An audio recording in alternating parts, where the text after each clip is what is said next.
In the late 70s, a series of murders would leave the women of Los Angeles afraid to walk the streets. All heck broke loose. All women were high risk. It was such a scary time. Whomever had done this was certainly no amateur. Crimes that plumbed the depths of depravity. They put a bare wire in each of her palms and then plugged it in and out of the wall, and they tried to electrocute her. A killing spree that broke all the rules. Most serial sexual murder cases, these are done solo. Same individuals are out there, and they're getting away with murder. And baffled the experts. There was the sweet guy. Hey, Dean. How you doing? And then there was the sadistic murderer. You know, I told you, killing a broad doesn't make any difference to me. Not all Hollywood stories have a fairy tale ending. I found him very charming. Can I have a cigarette, please? If I could drive up the Walla Walla right now, I'd shoot that son of a bitch. Welcome to Los Angeles.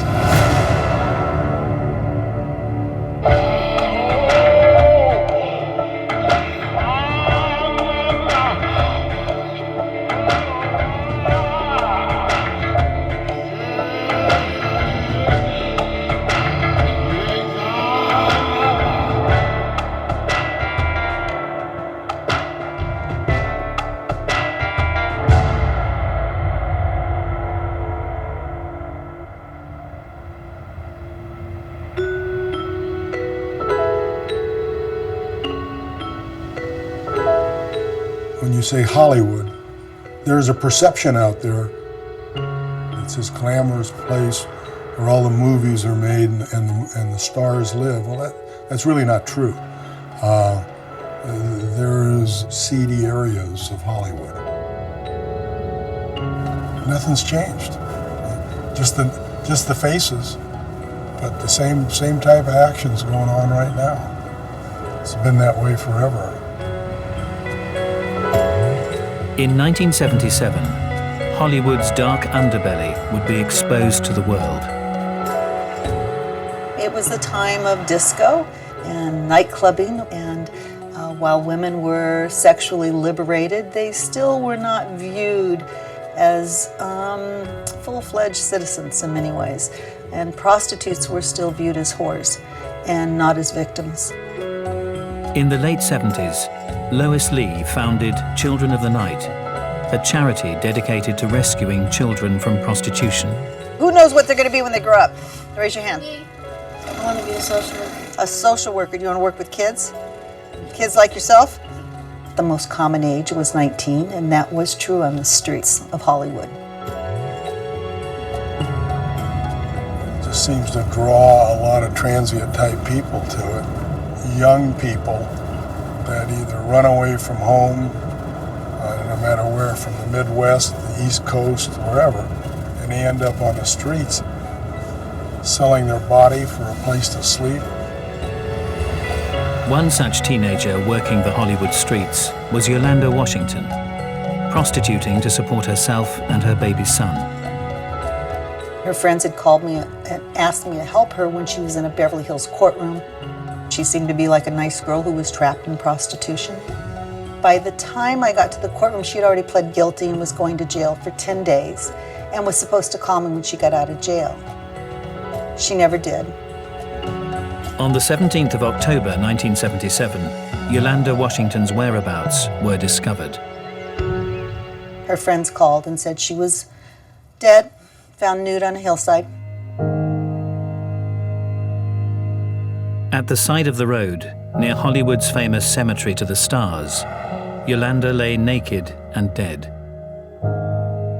And her murder would be just the first of many. It was just before 6 in the morning. The call basically was, you've got a dead body. It looks like a young female, nude. Anytime it involves a young person, those are tough. Those are always tough. See where this car is? She was right there.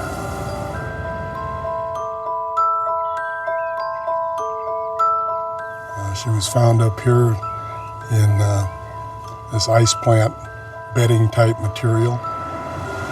She was nude, face up, feet were pointed down towards that direction of the cul-de-sac. As soon as arriving at the scene and taking a look at the body, there's no doubt it was a murder, because you could see ligature marks on her wrists, you could see them on her ankles, and you could see them on her neck. So it appeared she had been tied up and she had been strangled. We thought we had one random killing, not having any idea where it was going to lead to or to what it was going to lead. We had no idea that this was the beginning of a series. The body was eventually identified as 15-year-old Judy Miller. She too had disappeared from the streets of Hollywood. She was still at the coroner's office, her body, and we got a call that there had been another murder, that a body had been found, another young lady, nude, in Glendale. My partner and I went to the coroner's office. They pulled our victim out. They placed that body next to what turned out to be Lisa Kasten's body. And I can remember the coroner who looked at the bodies, were both next to each other. He said, looks like they came out of a Xerox machine. Same kind of thin ligature marks on the wrists and ankles and on the neck. They were left the same on a hillside beside a road. They did not have any clothing or jewelry or any identifying things of any kind at or near them. We knew we had a killer or killers out there that was responsible for at least 2 murders.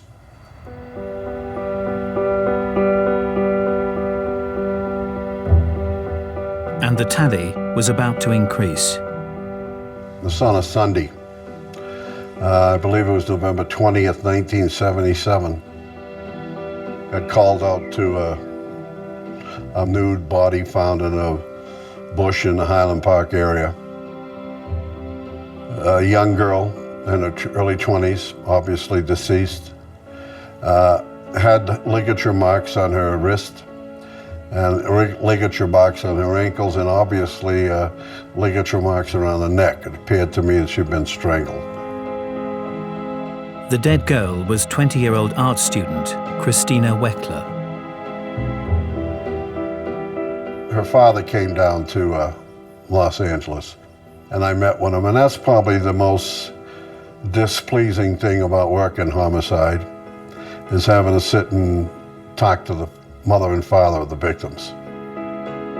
I had to tell him what exactly happened to his daughter. It was a tough moment for him, very tough moment. His young daughter being, strangled and murdered, and for no apparent reason. Christina lived on her own in an old apartment complex on East Garfield Avenue in Glendale. Detectives found no obvious suspect. So I continued an investigation involving her background, who she went to school with, who she was dating, etc. A name came up in the early part of the investigation.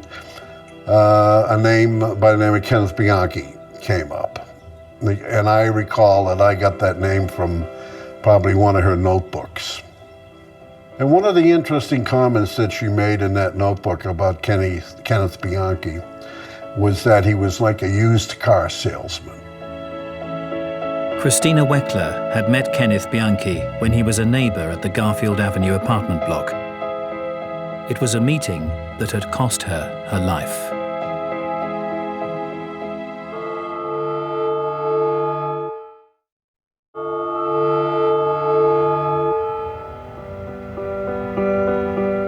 By the 20th of November 1977, 4 young women had been found dumped naked on the hillsides of Los Angeles. In a notebook belonging to victim Christina Weckler, a neighbor's name was written. She had likened him to a used car salesman.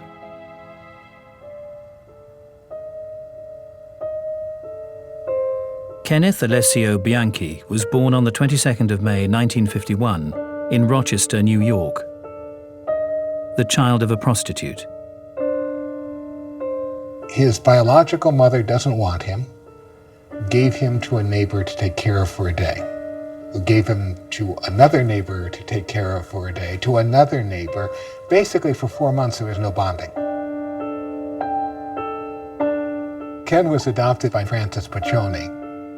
Frances Piccioni had always wanted a child, loved Ken, adored Ken, was terrified something horrible would happen to him. He became almost a god to his mother. He was her life.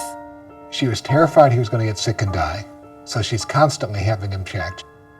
This overprotective, over-smothering really had to affect his ability to feel that he was a strong and powerful person.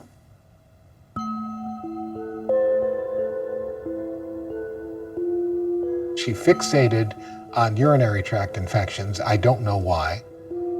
I think that's very possible that in treating him and helping him and checking him, she went way too far and doesn't know it or didn't know it. A lot of people feel that early genital stimulation, whether it's through sexual abuse, whether it's through medical care, will provide a background for later over-sexualization of the child. All throughout his medical records, you see these comments about how Mrs. Piccioni is a very troubled woman and needs help, and so is the child. Somebody needs to do something about this child. A lot of people had some strange opinions of him in that he didn't have any substance or truthfulness to him. Bianchi's mother told me that he always lied, that he lied from the time he was young. She said when he was like 6 or 7, they went to a grocery store or a supermarket, and they got home and they got out of the car and stuff started falling out of Bianchi's pocket, like candy and cookies or something. And she, of course, rhetorically asked him, "Where'd you get that stuff?" Because she hadn't paid for it. And Kenny absolutely denied he knew how it got in his pants. Most people lie every day, multiple times a day. As a matter of fact, the research has shown that 97% of the population admit to lying on a daily basis, and the researchers concluded that 3% were lying about their lying. The difference here is that Bianchi and other individuals are pathological liars. They're not telling white lies to exaggerate their importance or to get out of wrongdoing. They're lying when they don't have to lie, because to them, lying is a form of control and domination. As one offender told me, "Why tell you the truth and you could hold it over me? I'll lie about it and hold it over you." At the time, Bianchi's name was just filed amongst hundreds of other leads to be followed up on. So far, the deaths of 4 young women had gone largely unnoticed in the city. All that was about to change. We call it the week that was. And I think the thing that really set it off were the 2 young girls.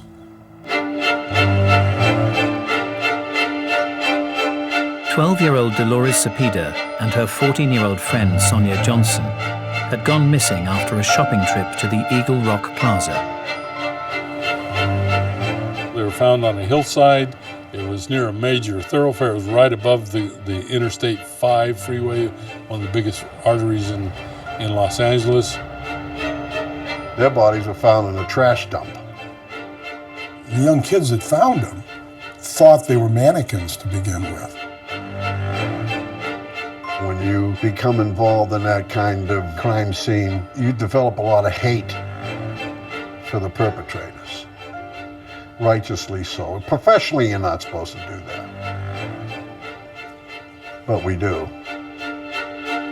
3 days later, a 28-year-old Scientology student and aspiring actress was found dead.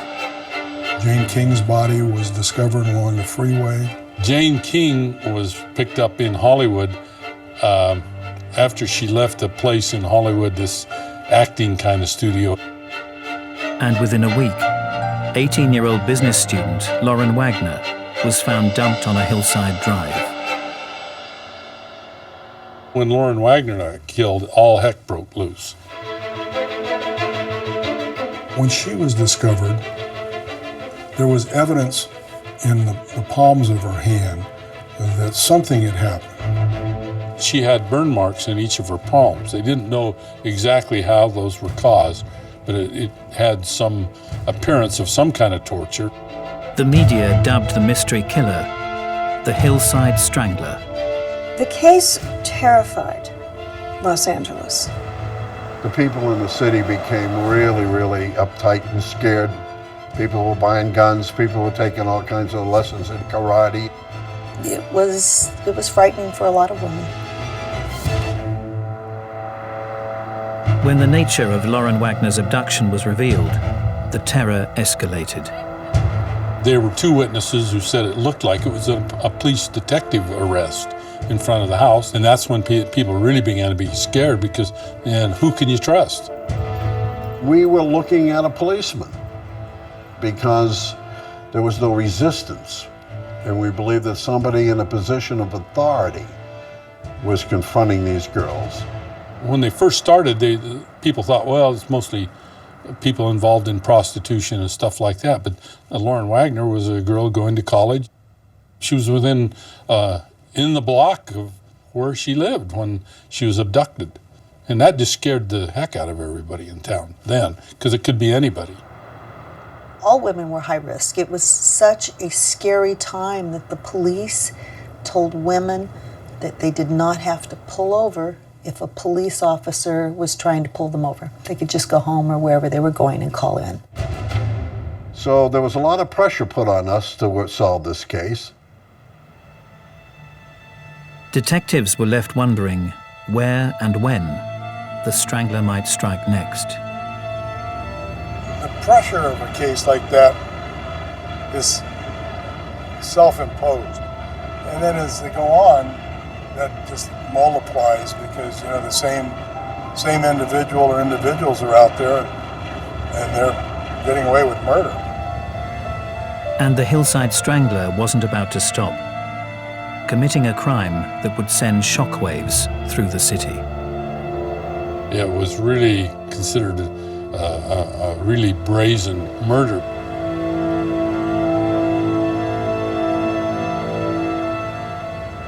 Welcome to Los Angeles.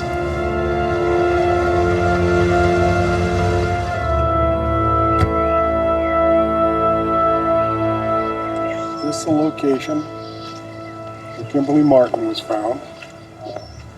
The day of this incident, at the time we got up here, you could not walk down this street. There were so many cars and so many people.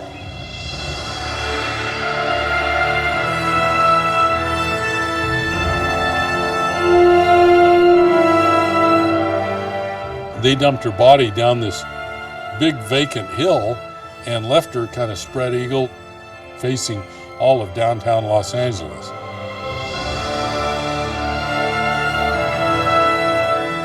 When I first got up here and took a look, it just appeared that the killers were playing to the media. That body, that victim, where they placed her was, in my mind, a message I got that, hey, they termed us the Hillside Strangler. Well, this is it. Here is a Hillside Strangler victim for you. Look at me. Look how I've been able to elude you.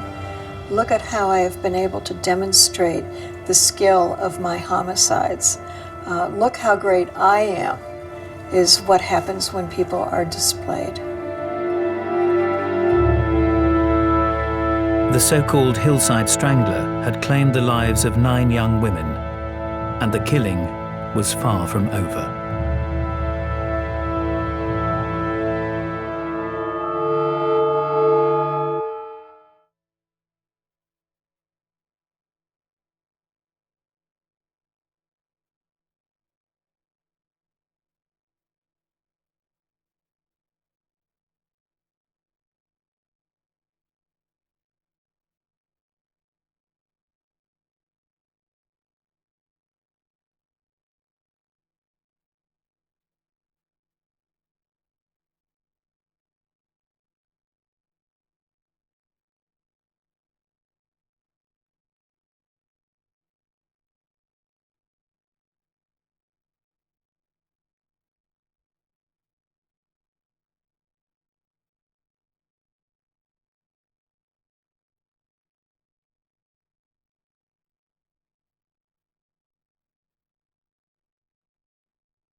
In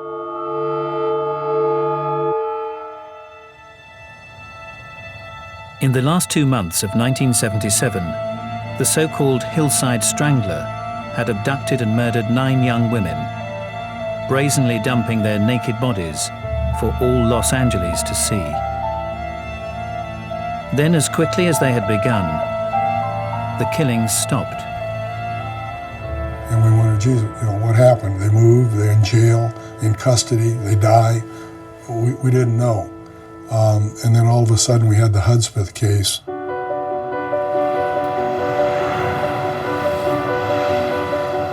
High in the Los Angeles mountains, the naked body of 20-year-old telephonist Cindy Lee Hudspeth had been placed in the trunk of her car and rolled off the side of the road.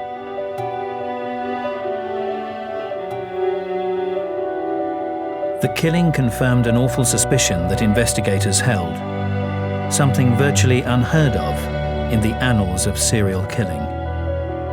If you did dump her car off, how would you get back down the mountain?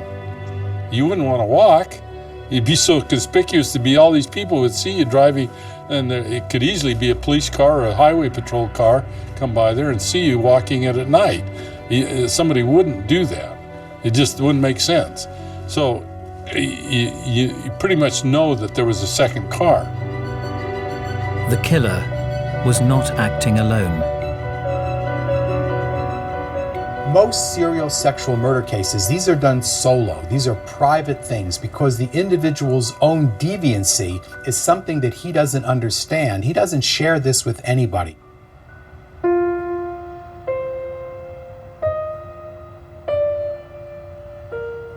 Although detectives didn't know it at the time, Cindy Hudspeth had earlier taken her car to an upholstery shop in Glendale, owned by 44-year-old Angelo Buono. Bono's dad got divorced, so Buono grew up without a father in the home. He grew up in an area in which there were Mexican gangs. He was Italian, but he actually hung out with some of these Mexican gangs. He had juvenile arrests, I think involving car theft or something along those lines. He was vicious to women, and that seemed to have started at least in high school. Just not a nice guy.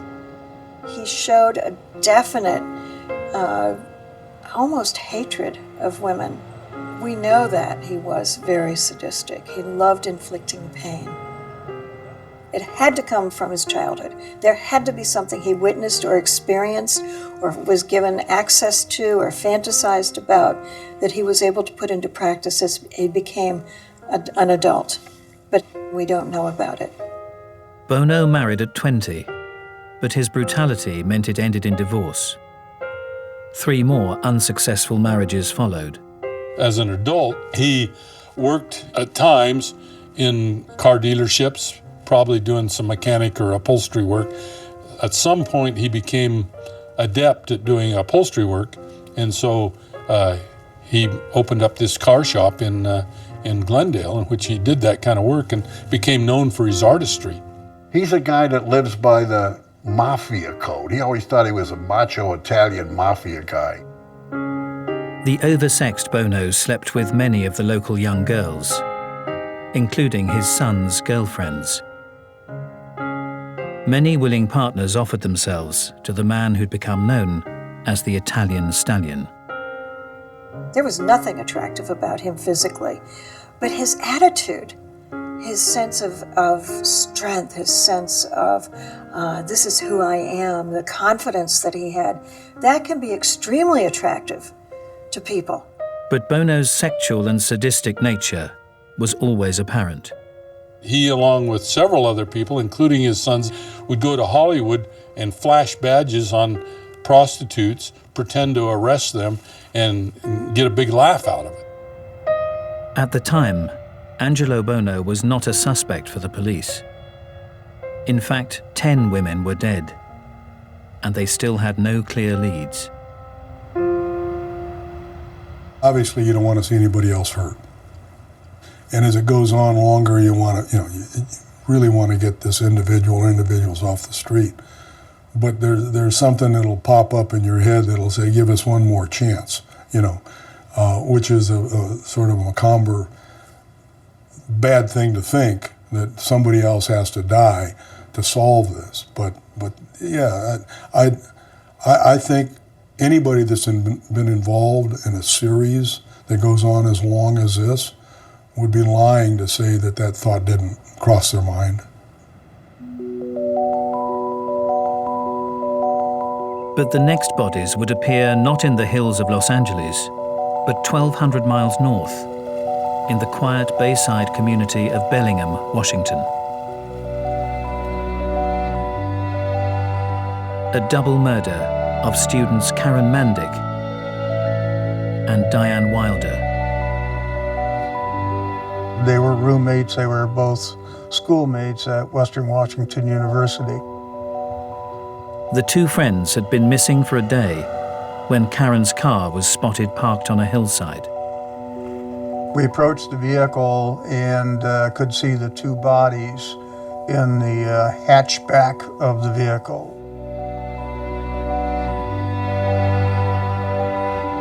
They had been ligature strangulation victims, and it was very cleanly done, and it looked as though whomever had done this was certainly no amateur. These two girls had been in contact with a security patrol captain named Kenneth Bianchi, who worked for Wacom Security. We got a magic phone call, Bellingham, Washington. We got a guy in custody up here. His name is Kenneth Bianchi. There's lots of things you're telling me that don't really mesh with the total picture that we've accumulated so far. I want you to understand something, okay, just between you and me and everybody else. And I'm not a doctor. I don't know why the heck I haven't remembered things all this time. The security guard's driving license revealed former addresses in Los Angeles. We knew that he had come from that area during the time the hillside stranglings had been active in Los Angeles, and they had ceased around the time he came to Bellingham. He had an address in Glendale on Garfield, which was next door to Christina Weckler, right across the street from Cindy Hudspeth's address. And we'd never had that connection before. At that time, there was no doubt in our mind. We had a viable suspect. However, those that knew Kenneth Bianchi were certain an innocent man was in custody. Oh, gosh. My first recollection of hearing about it was when Ken had been arrested, and in discussing it with fellow workers, no one really believed that it was true. I found him very charming. It doesn't bother you if I smoke, does it? Can I have a cigarette, please? He was a nice person. Oh, thank you, John. Service, thank you. And it was just a shock, and no one really believed that it could be true, that they would figure out in a couple of days that they had the wrong guy. But was it possible that both the wrong guy and the right guy inhabited the same body? Something extraordinary was about to happen. What is your name? Billy? All right, Billy. Apparently hypnotized, Bianchi began to bring forth several completely separate identities. Anybody else here to talk to? My friend. Who's that? Stevie. He's my second best buddy. There was Kenny. There was the sweet guy, the caring guy. Easy there, Ken. A game we used to play when I was a kid, London Bridges. You know where where people stand with their arms crossed and somebody goes down. Yeah. Down the middle, it looks like that. And then there was the sadistic murderer. Two broads getting it on. Back in those days, if you could fake your way through an insanity defense, you could walk. I'm really desperate. I think I'm losing my head, you know. I told you, killing a broad doesn't make any difference to me. Killing anybody doesn't make any difference. Maybe you didn't kill any of those. I don't know. Oh, hey, no, wrong, man. Hey, I killed a couple of these. Billy, tell me, what do you know about Kenneth? I don't know, Ken. How about Steve? He's a bad egg. Several doctors became convinced that Kenneth Bianchi was a multiple personality and that he had been completely unaware that his alter ego, Steve, was a murderer. This captain is the broad you killed, you say. Am I going too fast? Yeah, you're going so damn fast. I'm not that smart. Detectives, however, were far less easily swayed. It was apparent to me that it was a case of some really bad acting. Open your eyes and look at Mr. Brett. He wants to talk to you. Hey, Dean. How you doing? He was a typical used car salesman. Okay. Did your wife have the baby yet? It's ironic that thinking back that Christina Wecker made that little note in her book. And she was right. We brought in our own expert in multiple personalities who conducted a series of interviews with Bianchi and came to the conclusion that Bianchi was definitely faking being a multiple personality. Bianchi immediately changed his plea, knowing that he'd been caught, from not guilty to let's make a deal. Then all of a sudden he pops up with the name Buono, spills his guts. Kenneth Bianchi claimed that he had committed all the Hillside Strangler murders with a partner, 44-year-old Glendale car upholsterer Angelo Buono. And there was a shocking twist. Buono and Bianchi were cousins.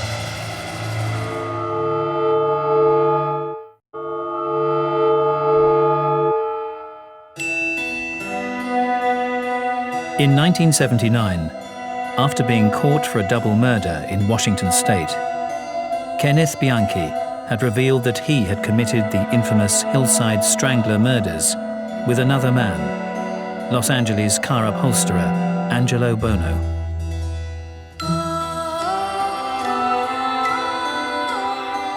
Buono's dad was the brother of Bianchi's adopted mother. So Buono and Bianchi were cousins.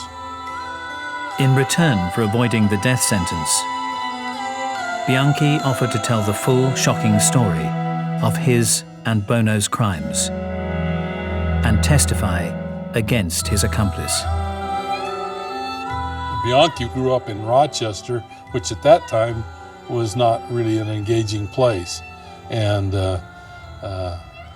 he came to LA because his mother asked Angelo if he might come out here and look for a job. He comes to Hollywood, and he can hardly wait. I've always wanted to go to California, the sun, the girls, the beaches. When they got together, it was a very evil moment. There are really only a handful of cases where there's more than one offender. And when there is more than one offender, there's almost always a dominant individual and one assistant that's brought along.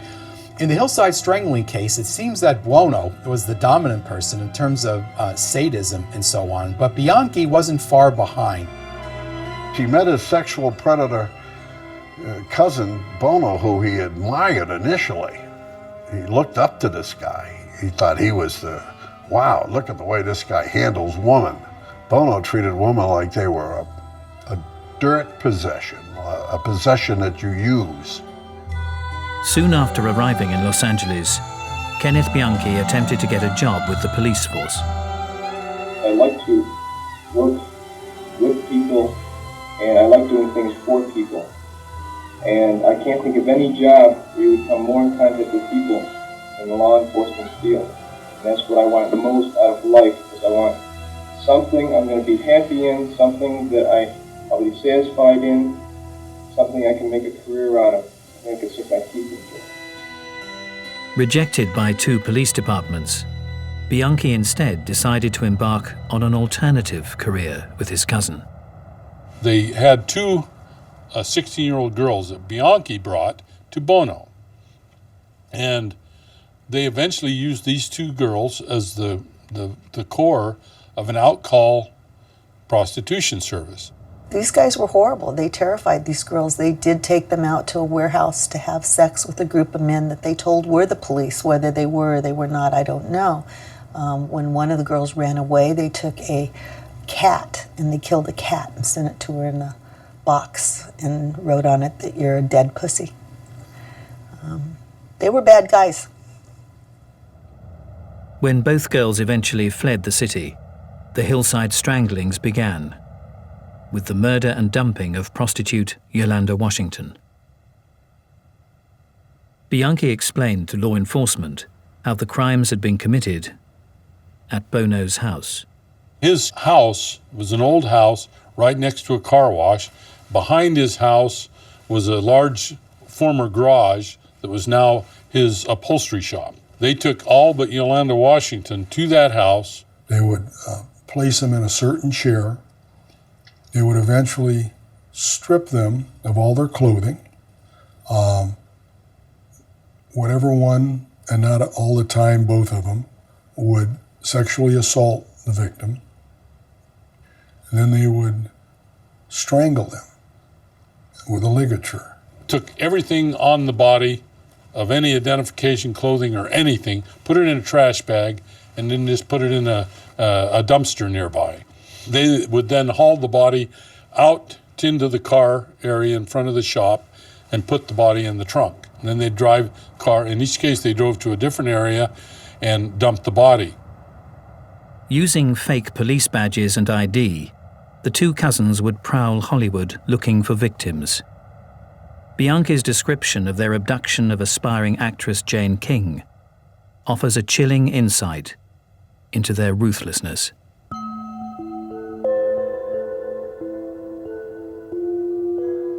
It was the usual cruising around Hollywood. Both of us at the same time spotted her at the bus stop. Angelo said, "Do you see what I see?" When Angelo smiled at me and I knew he approved, he definitely wanted to take her to his house. Angelo had his handcuffs and his ID on him, and I had ID on me. The ID wasn't used, but when we got to Angelo's house, we stopped in the driveway, and he grabbed her one arm, and I saw him do that, and I grabbed her other arm. And she said, "What's going on? What are you doing?" She's getting scared, and she said, "Oh, let me go, don't hurt me." She's very, very scared. We then put the handcuffs on her with her hands behind her back.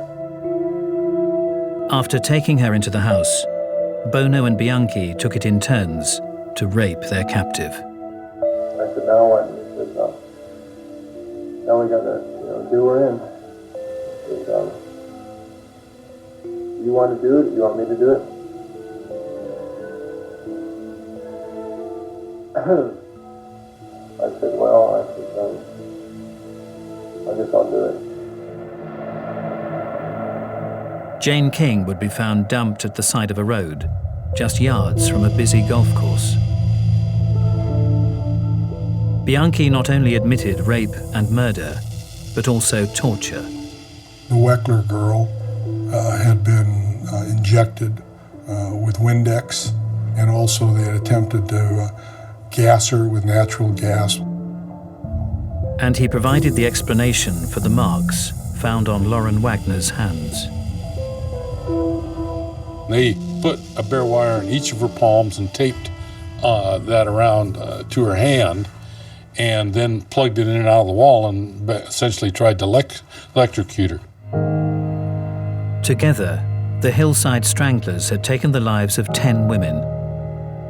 But just who was the driving force behind these killing cousins? Usually, there is a leader. There's a very strong individual. And then there is someone who is extremely psychologically passive, who will do whatever the other person wants. Is it hero worship? Is it a sense of, I will do what you want because I admire you so much? I've been asked the question before, who was the dominant one, who was the leader, who was the follower? All I can say is Bianchi was the talker. He was the front guy. He was the salesman. He could sell the job. He could sell what was going on the street, because so many of the girls were taken off in a prostitution type situation or a police stop. So without a doubt, he would be that person. I've got no doubt about that. Buono being the quiet individual, the stronger one. I know in one case where Buono said no. The incident would be a terrifying near miss for the daughter of a Hollywood legend. This is the actual corner where they tried to take off Peter Lorre's daughter. It was right there. Catherine Lorre's father, Peter, was a star from Hollywood's golden age. Not realizing who she was, the stranglers, posing as police officers, began an abduction attempt, until the moment she showed them her ID. Buono recognized who they had, and I can only conjecture what his thinking was, is this is really going to draw attention if she disappears and she's murdered. Peter Lorre's daughter, Hollywood, blah, blah, blah. So he, according to Bianchi, nixed that.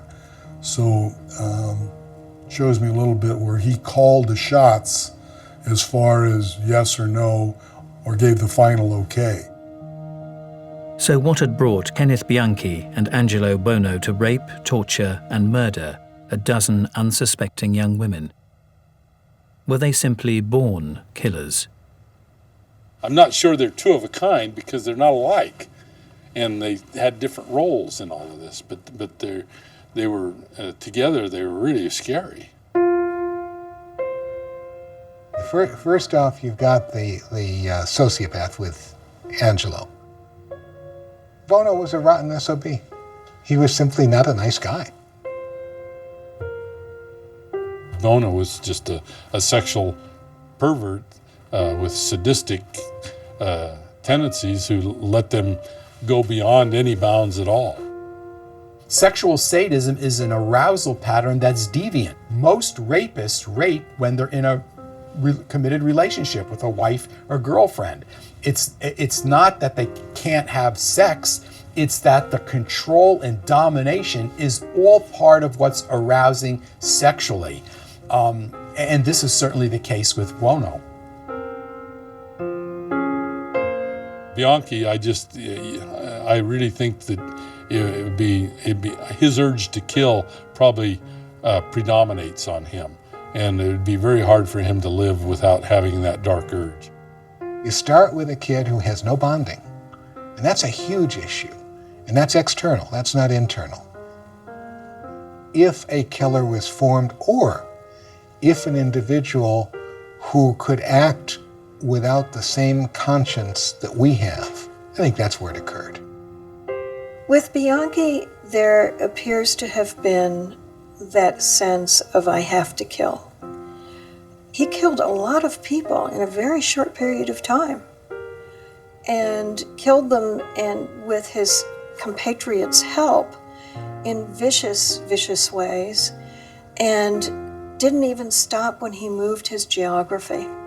So we stand with the fact that he was the individual who appears to have been born to kill. I think there's a good chance Bianchi would have killed if he would not have even met up with Buono. I just think that's his personality. Buono, was like 20 years older than Bianchi, and to our knowledge, and I could probably say without a doubt, had not killed before. He'd been a criminal. He'd committed various crimes, but he had not killed. So, conjecture would be that maybe he never would have if Bianchi would not have drifted out here and teamed up with him. Bianchi's testimony, backed up by meticulous police work, led to the conviction of Angelo Buono on 9 counts of murder. Both cousins would escape the death penalty, but both would be locked up for life. Buono in California, Bianchi in Walla Walla, Washington. The unfortunate thing you have to do in a lot of murder cases, you have to make a deal with one dirtbag for another dirtbag. That's something that I have to live with all my life. If I could drive up to Walla Walla right now and get away, I'd shoot that son of a bitch. There's a very shady crowd that hangs out in Hollywood. I'm born and raised here in Los Angeles. Nothing's changed. Hasn't changed since the Hillside Strangler case. Still the same. Doesn't appear it's ever going to change.